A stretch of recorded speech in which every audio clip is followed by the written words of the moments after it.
ایک شخص تھا جو مسخرے ٹائپ کا تھا، ہنسی مذاق کیا کرتا تھا، اور بڑی جوانی میں جب اس کا انتقال ہونے لگا تو اس نے کہا کہ جب میں مر جانا تو میری داڑھی ہے نا اس کے اوپر آٹا چھڑک دینا سفید سفید. تو لوگوں نے کہا تجھے مرنے کے بعد بھی تجھے مسخری سوچتی ہے؟ تو اس نے کہا کہ نہیں یار میں مسخری نہیں کر رہا، میں نے سنا یہ کہ اللہ تعالیٰ سفید بال والوں سے حیا فرماتا ہے، اب میرے بال تو سفید ہے نہیں، تم آٹا چھڑک کے اس کو سفید کر دینا. رحمت حق بہانا. ہاں اب اس کے انتقال کے بس وہ خواب میں دیکھے کسی نے پوچھا کیا ہوا، کہ یوں تو گناہ گار تھا، بس یہ جو میں نے سفید داڑھی سفید وہ بال سفید کرنے والا جو میں نے بہانہ کیا نا، اللہ کو میری یہ ادا پسند آ گئی کہ میں نے اللہ اس نے کیا کیا تھا، اللہ کی رحمت کو ابھارنے والا کام کیا نا. اس سے اپنے گناہ کا احساس تھا، اپنی کمزوری کا احساس تھا، اور اللہ کی رحمت کا بھروسہ تھا. اب میرے جیسا آدمی اپنے ساتھ کوئی ایسے اعمال تو رکھتا نہیں ہے، اب کوئی نہ کوئی ایسے اسباب بھی کریں گے.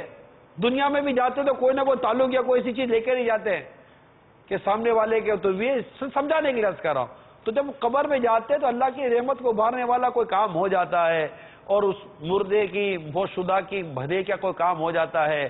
اگر اذان سے اس کا بھلا ہو جاتا ہے تو کیا حرج ہے، دعا فاتحہ سے بھلا ہو جاتا ہے تو کیا حرج ہے، قبر پر پھول ڈالنے سے، کوئی تر پتے رکھ دینے سے اگر اس کا بھلا ہو جاتا ہے تو کیا حرج ہو. یہ بھلے ہونے کی اصلیں موجود ہیں، روایتیں موجود ہیں، بزرگوں کے واقعات موجود ہیں. صرف وسوسوں میں آ کر اپنے آپ کو کچھ نہیں ہوگا، خالی چار آدمی پھوپا کریں گے.